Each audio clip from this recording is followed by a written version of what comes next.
Bonjour EB6 et bienvenue dans cette vidéo. On va commencer aujourd'hui par une nouvelle partie qui est l'électricité et le premier chapitre dans cette partie, c'est le circuit électrique. Un circuit électrique est formé d'éléments principaux. On va savoir les identifier. Le premier élément, c'est la pile. Le deuxième élément, c'est la lampe. Le troisième élément, ce sont les fils électriques ou bien les fils de connexion. Quel est le rôle de chaque élément? Regardez maintenant les trois figures suivantes.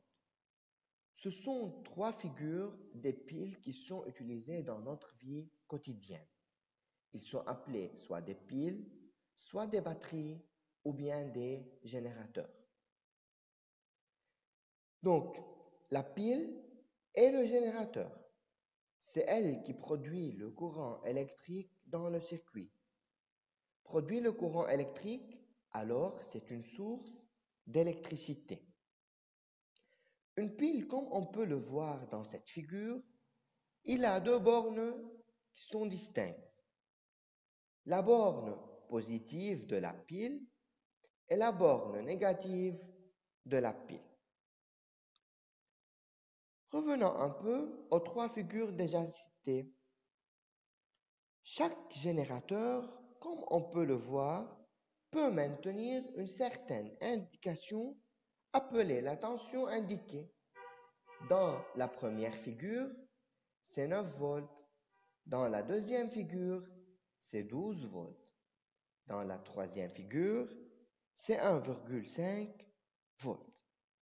Alors, le générateur peut maintenir une tension entre ses bords.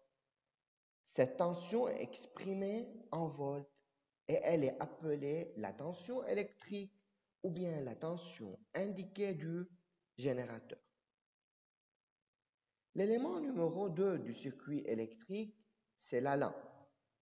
La lampe, comme le générateur, possède deux bornes encore distinctes, le culot et le plot. La lampe est appelée le récepteur. Récepteur, ça veut dire elle utilise le courant qui est produit par le générateur ou bien elle reçoit ce courant. Le troisième élément du circuit électrique, ce sont les fils électriques ou bien les fils de connexion. Des fils assurent un schéma fermé entre la source qui est le générateur et la lampe qui est le récepteur. Alors, les fils électriques permettent la liaison entre les différents éléments du circuit électrique.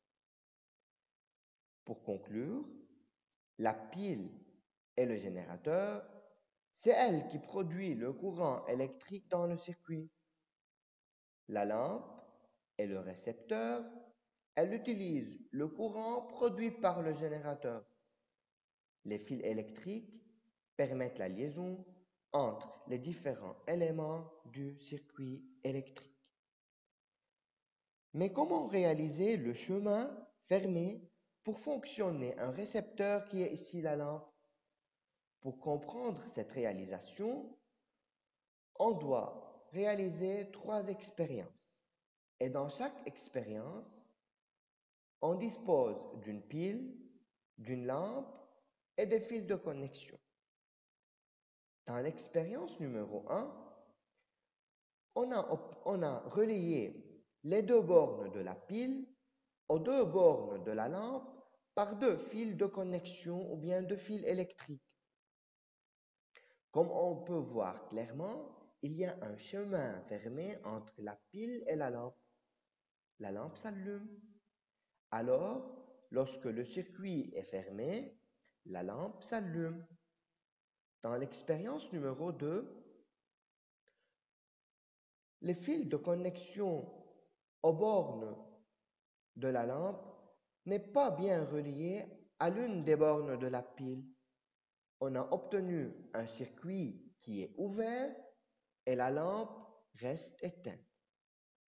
Dans l'expérience numéro 3, encore, l'une des bornes de la pile n'est pas bien reliée à l'autre borne de la lampe. On a obtenu encore un circuit ouvert ou bien un chemin qui est ouvert. La lampe, comme toujours, reste éteinte. De même, dans l'expérience numéro 4, l'une des bornes de la lampe n'est pas bien reliée à l'autre borne de la pile. De même, la lampe reste éteinte et le circuit est dit ouvert. Dans l'expérience numéro 5, l'autre borne de la lampe n'est pas bien reliée à l'une des bornes de la pile.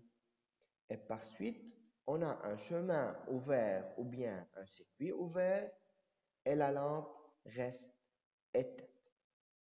Pour conclure,